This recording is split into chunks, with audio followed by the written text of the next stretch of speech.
Last night, we told you that the Biden administration is funding a number of secretive biolabs in Ukraine, labs that are conducting experiments on highly dangerous pathogens. Now, that's not a story, as we told you, that we wanted to do. In fact, we didn't think it could be true. It's so over the top and bizarre. And in any case, the administration had repeatedly and very aggressively denied that they were doing anything like this. And then they attacked anyone who asked questions about it as a tool of Russia.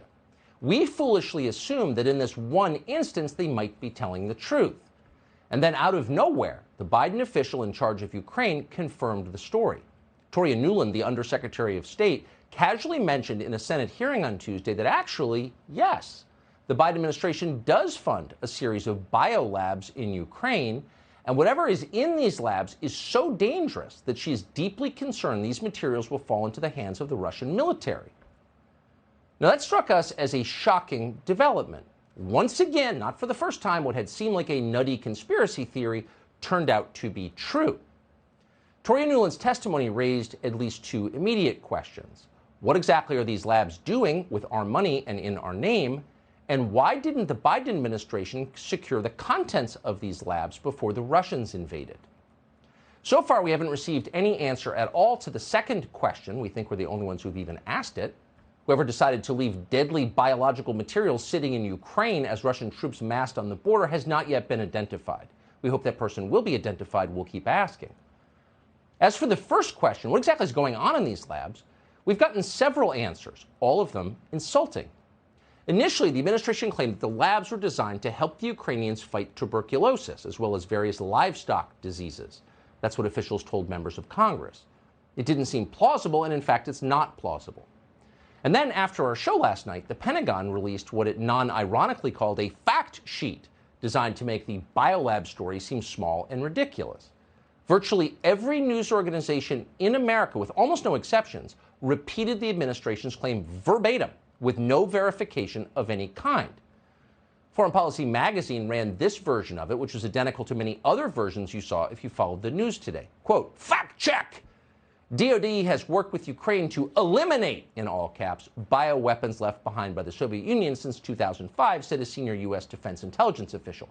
But these are not, again, in all caps, weapons labs, as Russians falsely claim, the official said.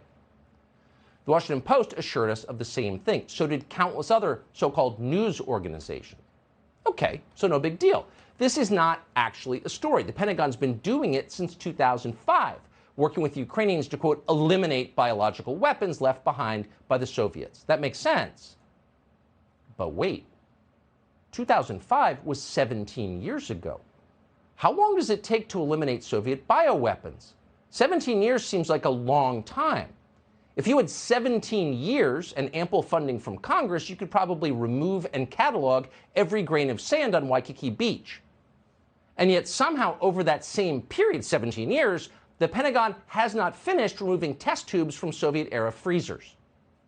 How does that work exactly? How heavy are these bioweapons? Do we lack the transportation capacity to get them out of Ukraine and bury them in the desert in Nevada?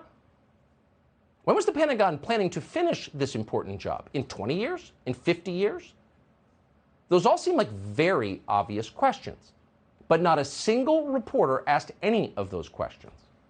Meanwhile, over at CNN, perhaps aware that the first explanation didn't make sense once you thought about it, offered a new alibi. According to CNN's website, the labs in Ukraine exist to, quote, secure old Soviet weapons. Okay, secure, not eliminate. Which raises the question, what does it mean to secure a bioweapon? And again, why has it taken 17 years to do it? And by the way, if these are really just old Soviet weapons, why is Victoria Nuland so worried they'll wind up in the hands of old Soviets, who presumably already have these very same weapons? Probably don't need more. It's absurd when you think about it. So don't think about it. And that was the point of today's coverage of the Biden administration's secret Ukrainian biolabs. Stop thinking about it. Start accepting what they tell you at face value. Otherwise, you are an agent of Russia. Here's CNN. The foreboding music, biohazard warnings. This Russian state media footage from 2015 claims to show America running facilities in Ukraine and Georgia that caused deadly outbreaks of disease and killed local livestock. This story is false, but that has not stopped it continuing to circulate, evolving from biological hazards to biological weapons and becoming a key part of Russia's disinformation campaign, justifying the invasion of Ukraine. The claims were debunked several years ago when, in 2020, the United States issued a statement to, quote, set the record straight, explaining the facilities are, in fact, for vaccine development and to report outbreaks caused by dangerous pathogens before they pose security or stability threats. These claims were debunked several years ago. These facilities work on vaccines and reporting outbreaks. And then they play Russian propaganda. The point is, anyone who asks questions about this is repeating Russian propaganda. Got it? And the truth is, we're not interested in what Russian propagandists say about these Ukrainian biolabs. We're not interested in what the propagandists at CNN say about these biolabs. We're Americans. So we would like, in fact, we think we have a right to demand the Biden administration to answer simple questions, straightforward questions. These are obviously questions important enough to make Tory Newland very nervous, but why? We don't know. They won't answer. So instead, we did some digging of ourselves to see what we could find, and here's what we came up with. The day after Russia invaded Ukraine, Robert Pope, the man who heads the Cooperative Threat Reduction Program at DoD, sat for an interview with the website Bulletin of the Atomic Scientists. Pope is the man in charge of securing or eliminating Soviet-era bioweapons, so he knows a lot about the subject, maybe more than anyone else. But it turns out that not all of these Soviet weapons are being destroyed or even secured, and Pope acknowledged that in the interview, which apparently CNN didn't see. According to his interview, Pope said the labs, quote, may hold pathogen strains left over from the Soviet bioweapons program, preserved in freezers for research purposes. Pope said that, quote, scientists being scientists, it wouldn't surprise me if some of these strain collections in some of these laboratories still have pathogen strains that go all the way back to the origins of that program, end quote. In other words, because as Pope put it, scientists are scientists, they don't want to destroy all the bioweapons. Instead, they're using them to conduct new bioweapons research. That's what he said.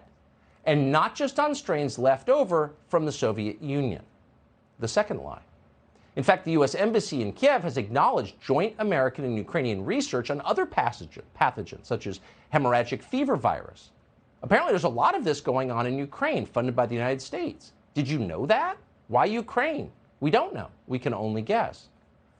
We do know that in 2010, the U.S. government helped fund construction of a brand new Level 3 biolab in Odessa, Ukraine.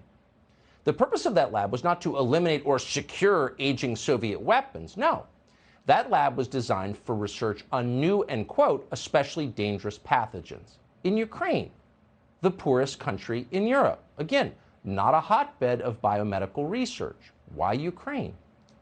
We don't know. Someone should find out. We do know that the Pentagon talking points you saw reported as fact on television today and last night were an utter lie.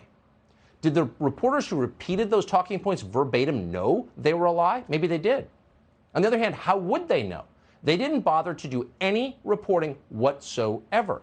They got a text from some Biden administration flack, and they just read it on the air like it was true.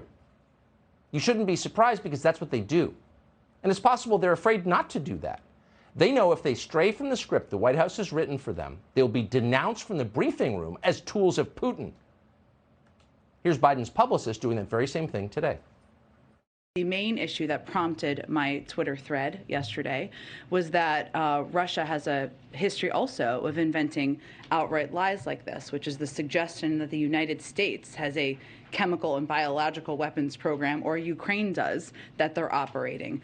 Russia is the country that has a chemical and biological weapons program. So the objective was to make clear the inaccuracy of the information, the misinformation they're trying to put out, and make clear to the world that they not only have the capacity, they have a history of using chemical and biological weapons, and that in this moment we should have our eyes open.